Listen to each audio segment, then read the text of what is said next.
So from today, we are going to start another new topic, which is the op-amp.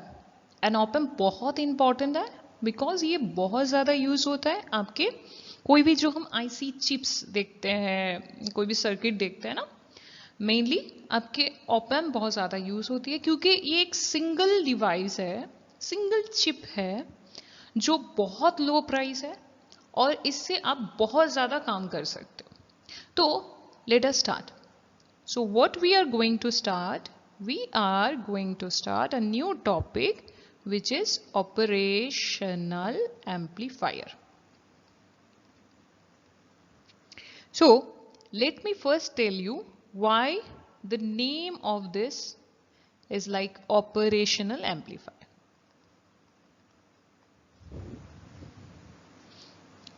See, mathematics में जो operations होते हैं, different kinds of operations हम mathematics में करते हैं, राइट? फॉर एग्जाम्पल आपकी एडिशन एक ऑपरेशन हो गई अल्टीमेटली, आपकी सब्सट्रैक्शन एक ऑपरेशन है. इनफैक्ट क्लास 11 एंड 12 में हमने इससे ज्यादा भी किया है, डिफरेंशिएशन.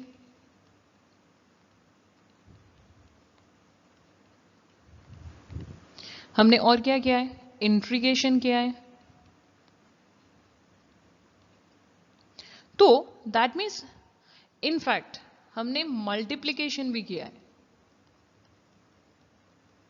अभी मत पूछना डिवाइड कर सकते हैं क्या नहीं. सो हमने मल्टीप्लिकेशन भी किया है, तो हमने एडिशन किया है, सब्सट्रैक्शन किया है, डिफरेंशिएशन किया है, इंटीग्रेशन किया है, मल्टीप्लिकेशन किया है. तो ये सारे क्या है? ये nothing but the mathematical operations.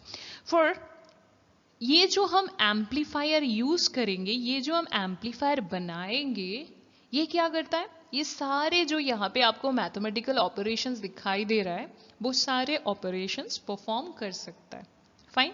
तो बेसिकली इनिशियली इसको ना, इस एम्पलीफायर को हमने इस तरीके से ही डिजाइन किया था कि आपकी ये सारे एडिशन, सब्सट्रैक्शन, डिफरेंशिएशन या फिर जितने भी आपके मैथमेटिकल ऑपरेशंस होते हैं, उसकी जो पर्पस है वो उसको फुलफिल कर पाए. तो इस वजह से हमने इसको पहले डेवलप किया हुआ था. एंड इसी वजह से इसको क्या कहते हैं? इसको हम कहते हैं operational amplifier. So what is operational amplifier? Operational amplifier is an amplifier which is designed to perform different mathematical operations such as addition, summation, subtraction, differentiation, so on and so forth. Clear? तो इसीलिए इसको develop किया गया था कि ये सारे mathematics के जो बेसिक ऑपरेशंस है उसको परफॉर्म कर पाए. एंड इसी वजह से इसको हम कहते हैं ऑपरेशनल एम्पलीफायर. और ये जो हम operational amplifier world wide use करते हैं, ये नॉर्मली हम क्या करते हैं? आईसी चिप्स में पाए जाते हैं. ठीक है, ये चिप्स पे फॉर्म में आते हैं. तो और ये जो मैं शायद आपको दिखा भी दूंगी कैसा दिखता है ऑपरेशनल एम्पलीफायर. फाइन. तो ये छोटी सी चिप के साइज में आती है फॉर्म में, एंड इसकी जो प्राइस होती है वो बहुत ही लो होती है. Fine. 2-3 rupees or less than 10 rupees. Fine. And not only the performance like addition, subtraction, differentiation, it can also do various type of operation, various type of things, and we will let all this know. Okay. तो ये first of all हम क्या करने वाले हैं? हम operational amplifier start कर रहे हैं. तो ये ऑपरेशनल एम्पलीफायर क्या है? ये कुछ नहीं है, ये सिर्फ एक एम्पलीफायर है. और इस एम्पलीफायर को इस तरीके से डिजाइन किया गया है कि वो आपके जो मैथमेटिकल ऑपरेशंस है लाइक एडिशन, सब्सट्रैक्शन, ये वगैरह कर पाए. तो क्योंकि इसको इसी पर्पस के लिए ऑपरेशंस परफॉर्म करने के लिए डेवलप किया गया था, तो इसी वजह से इसको हम कहते हैं ऑपरेशनल एम्पलीफायर. और ये जो है ये आपको किसके फॉर्म में मिलता है? ये आपको आईसी चिप्स के फॉर्म में मिलता है. एंड ये बहुत ही लो प्राइस का होता है. Fine. Now and another interesting feature, सिर्फ ये अभी क्या हो रहा है, अभी तो मॉडिफिकेशन इतना हो गया है कि ये सिर्फ अभी ये ऑपरेशंस नहीं करता मैथमेटिकल ऑपरेशन. इन एडिशन ये तो करता ही है ये सारे मैथमेटिकल ऑपरेशन, प्लस वो सारे अदर कम्स भी करता है, वो हम देखेंगे. फाइन.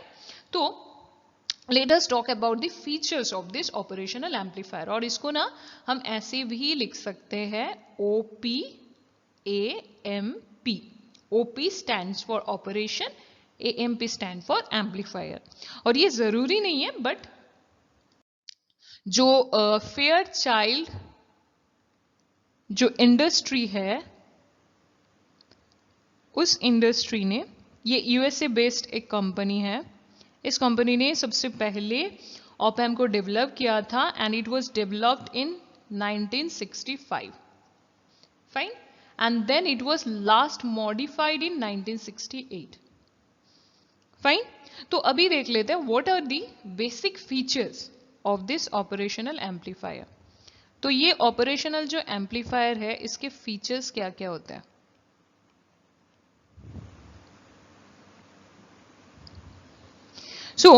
इसकी जो फर्स्ट फीचर है, this first feature is op amp has a very high gain. This operational amplifier has very high gain. Gain क्या होता है हमें पता है. तो अभी देखो, very high gain, very high मतलब कितना high, in the range of 10 to the power 4 to 10 to the power 6. तो आप सोच सकते हो इतनी ज्यादा गेन ये अकेला एक एम्पलीफायर के लिए पॉसिबल नहीं होगा. ठीक है. तो हमें तो पता है कि एम्पलीफायर में क्या होता है, एक के जगह पे दो एम्पलीफायर यूज करो तो दोनों का जो गेन होता है, इंडिविजुअल गेन, वो मल्टीप्लाई हो जाता है. तो इस वजह से, क्योंकि इतनी हाई गेन एक सिंगल एम्पलीफायर के लिए यूज नहीं हो सकता, सिंगल एम्पलीफायर से अचीवेबल नहीं है, तो इसमें हम क्या करेंगे, इसमें हम बहुत सारे एम्पलीफायर्स को यूज करेंगे. That means it will have a multi stage. तो इस ऑप एम्प के अंदर बहुत सारे स्टेजेस होते हैं. तो क्यों स्टेज होते हैं, क्योंकि इस ऑप एम्प की जो गेन है ना, ये बहुत ज्यादा होता है, और ये इतनी ज्यादा गेन एक सिंगल एम्पलीफायर दे नहीं सकता. तो हम क्या करेंगे, बहुत सारे एम्पलीफायर्स को एक साथ कपल्ड कर देंगे, एक साथ ज्वाइन कर देंगे. दैट मीन्स एक एम्पलीफायर की आउटपुट को दूसरे एम्पलीफायर के, सपोज ये एक एम्पलीफायर है, इस एम्पलीफायर की आउटपुट को हमने दूसरे एम्पलीफायर में इनपुट में डाल दिया. दैट मीन्स ये दोनों एम्पलीफायर क्या हो गए, ये दोनों एम्पलीफायर अभी कपल्ड हो गए. फाइन. तो ऐसे ही, तो इस एम्पलीफायर की अगर आपकी गेन A1 है and the gain for this amplifier is A2, so we know that ultimately the gain will be multiplied and we will get the gain A1 into A2. Fine, this is known as the coupling of the amplifier. So since we require very high gain and which is not possible from a single amplifier, so obviously we will require more amplifiers and we will couple them together to have a very high gain, because we know that the gain will be multiplied. Fine.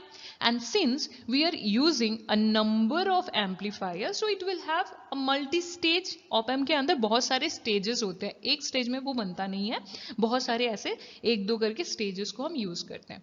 And next इसके जो feature होती है, इसकी और एक main important feature है, ये feature है कि इसके इनपुट में हम क्या कर सकते हैं, AC एंड DC दोनों को ही यूज कर सकते हैं. इसको हम इस तरीके से डिजाइन करते हैं कि इसके इनपुट में हम AC भी अप्लाई कर सको, इसके इनपुट में आप DC भी अप्लाई कर सको. फाइन. तो अभी हम देखेंगे कि इसकी डिजाइन कैसे होती है. ये जो मल्टी स्टेज है, इसमें कितने कौन से स्टेज होते हैं. And another most important feature of your op amp is, इसकी जो इनपुट इम्पीडेंस होती है, input impedance is very high. Impedance is very high. Input impedance क्या होता है, बहुत ज्यादा होता है. And output impedance is very low. And interestingly, कोई भी अच्छा जो एम्पलीफायर होता है, उसके लिए भी ये क्राइटेरिया होता है कि उसकी अगर इनपुट इम्पीडेंस बहुत हाई है और उसकी अगर आउटपुट इम्पिडेंस बहुत लो है तो वो बहुत अच्छा एम्पलीफायर के जैसा काम भी कर सकता है। तो ऑप-एम्प में क्या होता है, ऑप-एम्प में आपकी जो इनपुट इम्पिडेंस है वो बहुत ज़्यादा हाई होता है एंड आपकी जो आउटपुट इम्पिडेंस है वो बहुत ज़्यादा लो होता है। अब थोड़ा सा याद कर लो कि हमने 3 कॉन्फ़िगरेशन को किया था। One is the CE, another is the CB and third one is the CC। तो अगर तीनों को हमने बोला था कि ये ट्रांजिस्टर तो सेम है, बट इन लोगों की जो इनपुट इम्पिडेंस है और इन लोगों की जो आउटपुट इम्पिडेंस है वो अलग होती है। And this is the main beautiful thing of the bipolar junction transistor, कि आपकी सेम ट्रांजिस्टर है और उसी ट्रांजिस्टर को आप डिफरेंट डिफरेंट कॉन्फ़िगरेशन में अटैच करते हो तो उसकी जो वोल्टेज गेन है, उसकी जो इनपुट की इम्पिडेंस है, उसकी इनपुट की आउटपुट की इम्पिडेंस है, वो सारे चेंज हो जाते हैं। तो यहाँ जस्ट ये बताना है कि जो इनपुट इम्पिडेंस है ये सबसे ज़्यादा होता है, ये मैक्सिमम होता है CE के लिए और मिनिमम होता है CC के लिए, और C भी इन दोनों के बीच लाई करता है। फाइन। एंड जो आपकी आउटपुट इम्पिडेंस होता है इसका भी नॉर्मली हाई होता है और इसके आउटपुट इम्पिडेंस भी लो ही होता है। तो यहाँ पे CB जो लाई करता है वो CE एंड CC के बीच में लाई करता है। तो अगर आप देखो हमें क्या चाहिए, हमें इनपुट में हाई इम्पिडेंस चाहिए, right? So we will select the CE amplifier at the input stage of the op-amp. And हमें आउटपुट में क्या चाहिए, हमें आउटपुट में लो इम्पिडेंस चाहिए, तो we will select this common collector configuration amplifier in the output. ये जस्ट आपको कुछ प्रॉपर्टीज है जानना है, इन डिटेल्स हमें नहीं चाहिए उतना, बट हमें ये पता होना चाहिए कि ऑप-एम्प क्या है। ऑप-एम्प एक मल्टी स्टेज डिवाइस है। जैसे कि आपकी ट्रांजिस्टर से हमने जब एम्पलीफायर बनाया था उसमें सिर्फ एक ही स्टेज था, इनपुट आ रहा है, एम्पलीफाई हो रहा है, आउटपुट हो रहा है। फाइन। तो जब हमने सिर्फ एम्पलीफायर के बारे में बात किया था तो उसके एक ही स्टेज था, इनपुट आ रहा है और यहां से आपकी आउटपुट जा रही है। फाइन। इनपुट एंड आउटपुट के बीच आपको कितना स्टेज दिखाई दे रहा है, एक ही स्टेज। बट यहाँ पे क्या होगा, यहाँ पे जब हम ऑप-एम्प के बारे में देखेंगे तो इनपुट एंड आउटपुट के बीच बहुत सारे ऐसे स्टेजेस होते हैं। तो इनपुट आप इस स्टेज पे दे रहे हो, बट इनपुट इतने सारे स्टेज के थ्रू जाने के बाद आपको आउटपुट प्रोवाइड कर रहा है। Fine. This is the input and this is the output. Fine. तो इनपुट में पहला स्टेज जो होता है उस स्टेज को हम कहते हैं डिफरेंशियल एम्पलीफायर। क्यों डिफरेंशियल एम्पलीफायर कहते हैं वो हम देखेंगे। तो इनपुट में जो फर्स्ट स्टेज आता है वो होता है डिफरेंशियल एम्पलीफायर। देन आपकी जो नेक्स्ट स्टेज है ये होता है हमारा एम्पलीफाइंग स्टेज। क्यों इसे एम्पलीफाइंग स्टेज कहते हैं, क्योंकि हमारा जो ऑप-एम्प है वो आपकी हाई गेन डिवाइस है और क्योंकि इसकी गेन बहुत ज़्यादा होती है वो एक एम्पलीफायर से तो होगा नहीं। तो इस स्टेज में हम क्या करते हैं, इस स्टेज में हम बहुत सारे एम्पलीफायर्स को एक साथ कपल कर देते हैं। तो ये स्टेज हमारा हो जाता है एम्पलीफाइंग स्टेज। फाइन। देन एक स्टेज आता है उसे हम कहते हैं एमिटर फॉलोअर स्टेज।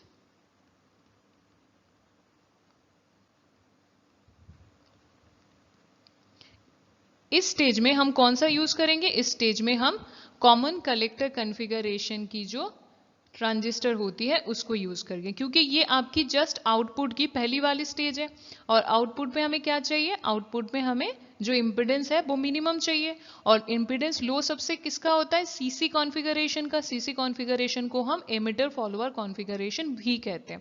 तो आप देख सकते हो ऑप-एम्प की जो स्ट्रक्चर है ये stage 1, stage 2 and stage 3, 3 stage है इसमें। तो that is why this is known as the multi stages device. जो फर्स्ट स्टेज होता है वो होता है हमारा डिफरेंशियल एम्पलीफायर का। उसके बाद डिफरेंशियल एम्पलीफायर की जो आउटपुट होगी वो हम एंटर कराएंगे एक एम्पलीफायर स्टेज में, क्योंकि हमें बहुत ज्यादा गेन चाहिए। तो यहाँ पे बहुत सारे एम्पलीफायर एक साथ कपल्ड होंगे तो अल्टीमेटली वो एम्पलीफाइड होके कहाँ पे जाएंगे? वो एमिटर फॉलोअर में जाएंगे। एमिटर फॉलोअर हम किससे बनाएंगे? कॉमन कलेक्टर कॉन्फ़िगरेशन से। कॉमन कलेक्टर कॉन्फ़िगरेशन में इम्पिडेंस लो होता है और हमें आउटपुट ऑप-एम्प की जो है वो लो इम्पिडेंस वाला चाहिए, तो हम इसमें इसी वजह से सीसी कॉन्फ़िगरेशन ऑफ ट्रांजिस्टर को आउटपुट में यूज करेंगे। और जो दो टर्मिनल्स है, एक टर्मिनल को हम कहते हैं इन्वर्टिंग टर्मिनल एंड दूसरे टर्मिनल को हम कहते हैं non inverting terminal.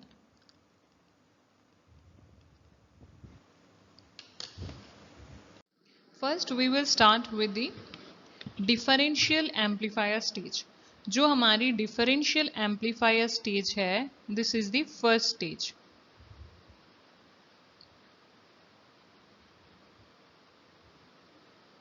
So we will start from this stage, differential amplifier. हम देखेंगे इसे हम डिफरेंशियल एम्पलीफायर क्यों कहते हैं। फर्स्ट इसकी कंस्ट्रक्शन को देख लेते हैं।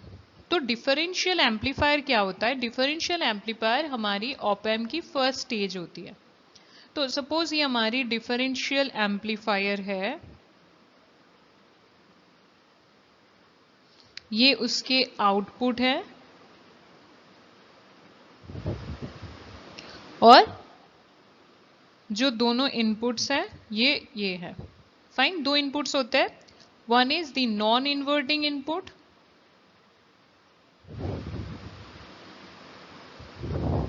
इसे कहते हैं नॉन इन्वर्टिंग टर्मिनल, इसे कहते हैं इन्वर्टिंग टर्मिनल।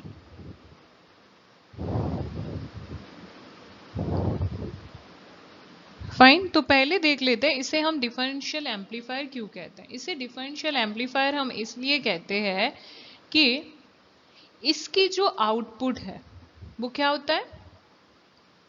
एम्पलीफाइड वर्जन होती है जो इनपुट्स इसके इनपुट में है उसके डिफरेंस की। सपोज हमने एक डिफरेंशियल एम्पलीफायर लिया है, तो डिफरेंशियल एम्पलीफायर क्या करता है? डिफरेंशियल एम्पलीफायर के पास अगर आप ध्यान दो तो हमारी जो नॉर्मल एम्पलीफायर होती है, in case of a normal amplifier we will only have a single input, right, and your output will be amplified version of your input. But in case of differential amplifier we are talking about two inputs, input number 1 and input number 2. So the first difference between an amplifier and a differential amplifier is, in case of an amplifier we have only a single input, and in case of a differential amplifier we will have two inputs, and the output of the differential amplifier V output is equals to A into I1 minus I2. That means suppose input 1 में आपने एक voltage दिया है V1 और input 2 में आपने एक voltage दिया है V2। तो ये डिफरेंशियल एम्पलीफायर क्या करता है? पहले आपने जो इनपुट दिया है दोनों, उस इनपुट का डिफरेंस निकालेगा V1 माइनस V2, फिर इस डिफरेंस को वो एम्पलीफाई करता है। दैट मीन्स जो बेसिक एम्पलीफायर होता है उसमें आपकी इनपुट एम्पलीफाई होती है, बट जो डिफरेंशियल एम्पलीफायर होता है उसमें आपके पास दो इनपुट्स होते हैं, उन दोनों इनपुट्स की जो डिफरेंस होगी वो एम्पलीफाइड होके आउटपुट में आएगा। सपोज इस एम्पलीफायर की गेन है 10, तो according to this relation output VO will be equals to A into V1 minus V2। तो इस एम्पलीफायर की गेन क्या है? 10 है, A की वैल्यू, और गेन क्या होता है हमेशा? Output is equal output divided by input. Fine, तो इस एम्पलीफायर में आपकी जो आउटपुट होगी VO, बट इनपुट क्या है? इनपुट दोनों टर्मिनल्स है, वन टर्मिनल सेकेंड टर्मिनल, तो इसके लिए इनपुट क्या हो जाएगा? इनपुट हो जाएगा V1 minus V2। That means differential amplifier हमेशा अपने इनपुट में जो दो इनपुट्स है उसके डिफरेंस को देखता है, तो इसीलिए हमने इनपुट में लिखा V1 minus V2 and output में आपकी VO। दैट मीन्स अगर आप इस एम्पलीफायर के इनपुट में दो वोल्टेज देते हो, वन इज 10 अनदर इज 8, तो इस एम्पलीफायर को क्या दिखाई देगा? इस एम्पलीफायर को अपने इनपुट में 10 माइनस 8 दैट इज 2 वोल्ट दिखाई देगा, और ये इस 2 वोल्ट को मल्टीप्लाई कर देगा 10 के साथ, क्योंकि एम्पलीफायर की गेन है 10, तो आपके आउटपुट में कितना मिलेगा, आपके आउटपुट में 20 वोल्ट मिलेगा. So this is the main definition of the differential amplifier and the basic difference between a differential amplifier and a simple amplifier. In case of a simple amplifier, we always have a single input, but in case of a differential amplifier, we will have 2 inputs. One is the non-inverting input, another is the inverting input. Fine. Now let us see what is this non-inverting input and what is this inverting input. So first we will start with the non-inverting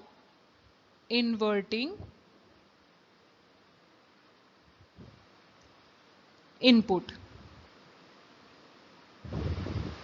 या फिर non inverting terminal. उस terminal को हम non inverting terminal क्यों बोलते हैं, क्योंकि non inverting terminal में जब भी हम एक इनपुट डालते हैं, उसकी इनपुट एंड उसकी जो आउटपुट आपको मिलेगा, उसकी आउटपुट एंड इनपुट दोनों क्या होते हैं, दोनों सेम फेज में होते हैं. That means non inverting terminal मतलब ये इन्वर्ट नहीं करेगा. किसे नहीं करेगा, ये इनपुट को इन्वर्ट नहीं करेगा, इसीलिए इसको हम कहते हैं non inverting terminal. That means अगर इनपुट में आप एसी अप्लाई करते हो और आपकी एसी ऐसी है, तो आउटपुट में आपको सेम फेज की एसी दिखाई देगी, क्योंकि ये इन्वर्ट नहीं करेगा. अगर आप नॉन इन्वर्टिंग टर्मिनल में इनपुट में एसी अप्लाई करते हो ऐसी, तो आउटपुट में आपको ऐसा आउटपुट दिखेगा. फाइन. अगर आप डीसी अप्लाई करते हो, क्योंकि आपको पता है op amp AC and DC दोनों के लिए काम करता है, तो अगर आप इनपुट डीसी इनपुट +10 देते हो, दैट मीन्स आपने इनपुट में वैल्यू कितना दिया है, प्लस, तो आउटपुट में भी प्लस ही आएगा. दैट मीन्स आउटपुट में 10 वोल्ट की जगह पे 20 वोल्ट 30 वोल्ट हो सकता है, depending upon the gain of the amplifier, but output की साइन भी आपको 10 ही मिलेगा. Fine. Now what is the non-inverting input, inverting input?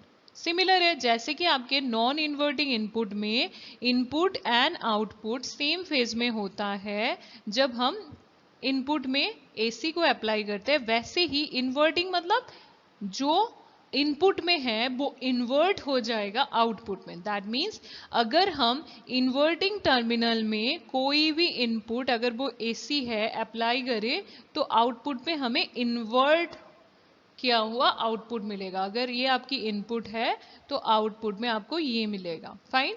या फिर अगर आप इनपुट में 10 वोल्ट +10 वोल्ट अप्लाई करते हो, तो आपके आउटपुट में नेगेटिव साइन मिलेगा. दैट मीन्स आपकी प्लस साइन इन्वर्ट होके माइनस साइन पे चेंज हो गई है. तो इसका मतलब होता है कि आपकी इन्वर्टिंग टर्मिनल में हम जब भी वोल्टेज को अप्लाई करेंगे एसी, तो वो इन्वर्ट हो जाएगा फेज वाइज, और डीसी अप्लाई करेंगे तो वो साइन वाइज इन्वर्ट हो जाएगा, साइन चेंज हो जाएगा. फाइन. सिर्फ आपको ये ध्यान रखना है कि डिफरेंशियल एम्पलीफायर में हमेशा जो हमारी नॉन इन्वर्टिंग टर्मिनल है और दूसरा है इन्वर्टिंग टर्मिनल, और ये है आपका आउटपुट. फाइन. तो इन्वर्टिंग टर्मिनल में नॉन इन्वर्टिंग में अगर आप V1 अप्लाई करो, इन्वर्टिंग में V2 अप्लाई करो, तो इस डिफरेंशियल एम्पलीफायर के लिए नेट जो इनपुट होगा, नेट इनपुट हो जाएगा. हमेशा हम क्या करेंगे, नॉन इन्वर्टिंग टर्मिनल से इन्वर्टिंग टर्मिनल को माइनस करेंगे. That means V1 minus V2. और अगर इस एम्पलीफायर की गेन A होती है, तो जो आउटपुट हमें मिलेगा, output will be A into V1 minus V2. हमेशा हम नॉन इन्वर्टिंग टर्मिनल को पहले लिखेंगे और इन्वर्टिंग टर्मिनल को बाद में लिखेंगे. Clear? Fine. So this is the main concept of the differential amplifier. Fine. Now let us talk about the construction of a differential amplifier. तो differential amplifier हमारा फर्स्ट स्टेज है ऑप एम्प की, और क्योंकि ऑप एम्प की जो input impedance है वो बहुत हाई होता है, तो ऑब्वियसली ये डिफरेंशियल एम्पलीफायर बनाने के लिए हम ट्रांजिस्टर की वो वाली कॉन्फ़िगरेशन को यूज करेंगे जिसकी इनपुट इम्पीडेंस बहुत हाई है, और ट्रांजिस्टर की जो कॉमन एमिटर कॉन्फ़िगरेशन होती है उसकी इनपुट इम्पीडेंस बहुत हाई होती है। तो डिफरेंशियल एम्पलीफायर है आपकी first stage of the op amp. Fine. और ऑप एम्प की दैट मीन्स ये कौन सा है, ये आपका इनपुट स्टेज है। तो ऑप एम्प की जो इनपुट इम्पीडेंस होती है वो बहुत हाई होती है, और इनपुट इम्पीडेंस को हाई करने के लिए हम ट्रांजिस्टर की कौन सी कॉन्फ़िगरेशन को लेते हैं, सी एम्पलीफायर को, सॉरी सी कॉन्फ़िगरेशन को। तो डिफरेंशियल एम्पलीफायर बनाने के लिए हम कौन सा ट्रांजिस्टर की कॉन्फ़िगरेशन लेंगे, सीई कॉन्फ़िगरेशन। तो अभी हम क्या करते हैं, हम सी कॉन्फ़िगरेशन को यूज करके एक डिफरेंशियल एम्पलीफायर कैसे बनता है वो देख लेते हैं। क्योंकि डिफरेंशियल एम्पलीफायर के दो इनपुट्स होते हैं, और ट्रांजिस्टर में तो अगर हम सी एम्पलीफायर में करें तो उसकी इनपुट क्या हो जाती है, सी कॉन्फ़िगरेशन में इनपुट हो जाती है बेस। तो एक सीई कॉन्फ़िगरेशन के लिए हमारे पास एक ही इनपुट है, बट हमें डिफरेंशियल एम्पलीफायर बनाना है जिसके पास दो इनपुट्स होने चाहिए। तो हम क्या करेंगे, हम दो सीई ट्रांजिस्टर को यूज करेंगे। तो पहला वाला कर लेते हैं। सो पहला जो ट्रांजिस्टर है वो ये है, तो उसकी ये इनपुट है, सपोज ये इनपुट है V1, ये सपोज आपकी नॉन इन्वर्टिंग वाली इनपुट है।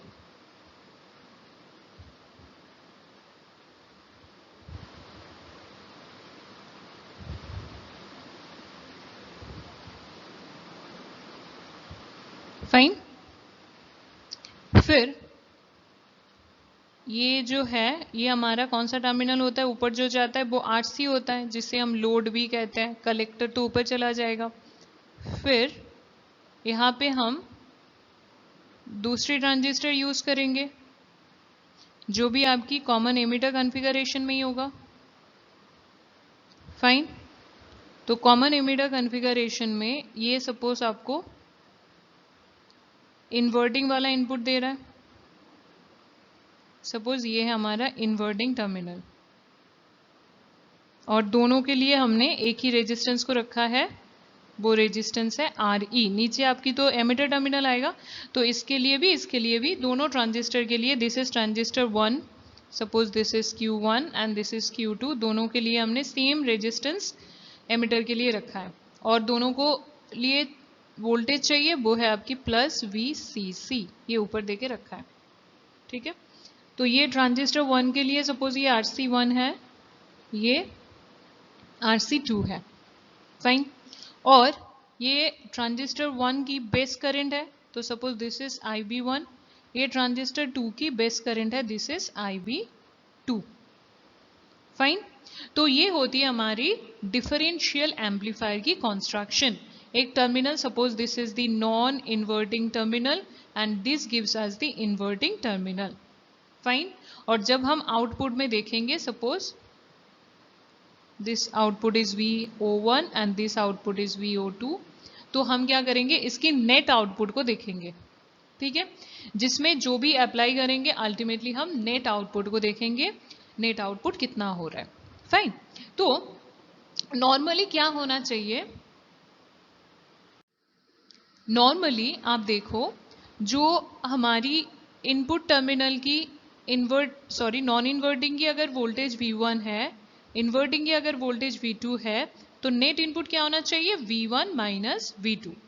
दैट मीन्स अगर आप आउटपुट को लिखो, आउटपुट क्या होना चाहिए, V1 माइनस V2, और इसका गेन A, सपोज डिफरेंस का गेन AD। सो ये होना चाहिए हमारा आउटपुट। फाइन। अभी हम क्या करेंगे, छोटे छोटे टर्म्स को डिफाइन करेंगे। ठीक है। तो पहला वाला जो होगा, सपोज अगर एक आइडियल कंडीशन सोचो, अगर V1 और V2 दोनों इक्वल हो गए तो आपकी V आउटपुट कितना होना चाहिए, 0, राइट।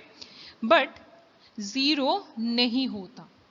क्यों नहीं होता, अगर आपकी V1 एंड V2 दोनों इक्वल हो रहे फिर भी आपकी आउटपुट 0 नहीं हो रही है। ठीक है।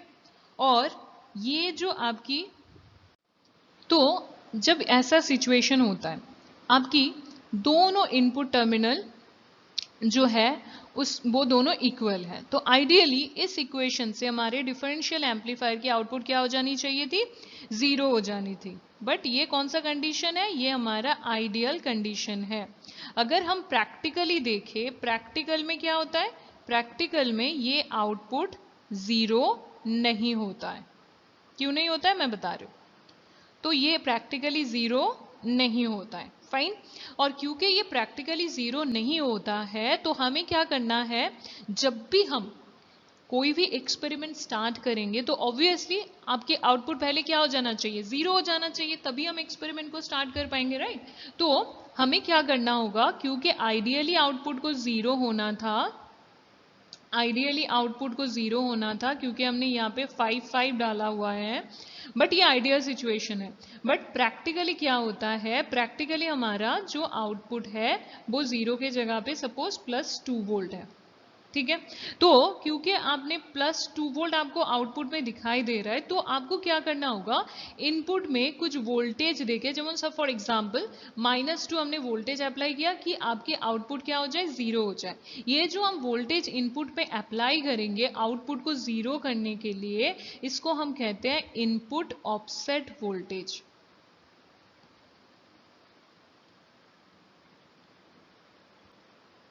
Fine.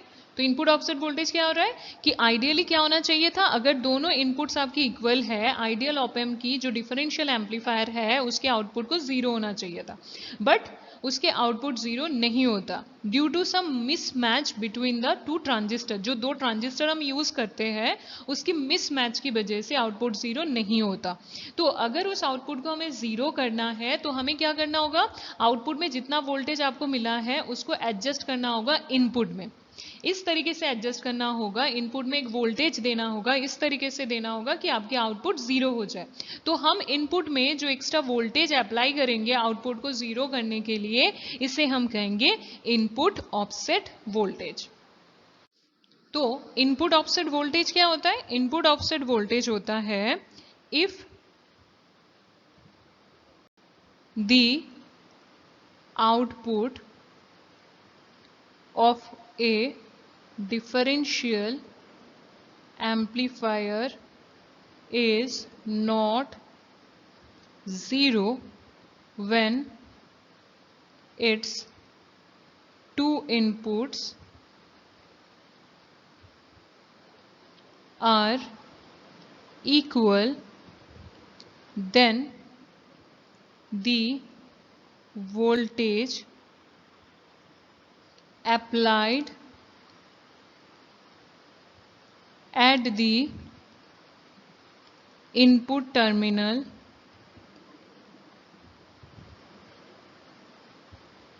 to balance the output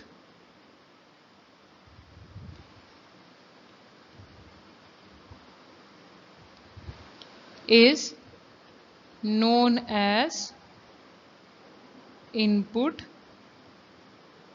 offset voltage. Fine. Now we will talk about the another offset voltage which is known as the output offset voltage.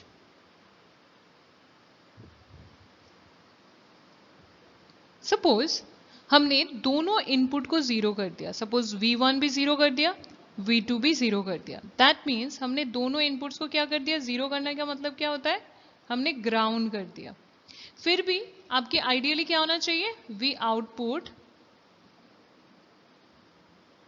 Is equals to AD V1 minus V2। तो अगर दोनों input से 0 है तो ideally क्या होना चाहिए, output 0 होना चाहिए। बट इवन देन कि आपकी दोनों जो इनपुट्स है वो ग्राउंडेड है, वो 0 है, फिर भी आपके आउटपुट में एक फाइनाइट वोल्टेज दिखाई देता है। ये जो वोल्टेज आपको आउटपुट में दिखाई देता है इसे हम कहते हैं output offset voltage. That means जब आपकी दोनों इनपुट्स ग्राउंडेड हो, दोनों इनपुट्स की वोल्टेज ग्राउंडेड हो, जीरो हो, इवन देन आपके अगर आउटपुट में एक फाइनाइट वोल्टेज दिखाई दे तो उसे हम कहेंगे output offset voltage. That means ये हमारा डिफरेंशियल एम्पलीफायर है। डिफरेंशियल एम्पलीफायर के दो इनपुट्स में हमने 0 0 डाल दिया, फिर भी अगर आउटपुट में आपकी 0.2 वोल्ट एपियर हो रही है तो इस 0.2 वोल्ट को हम क्या कहेंगे, आउटपुट ऑफसेट वोल्टेज। तो this is the basic of input offset voltage and output offset voltage.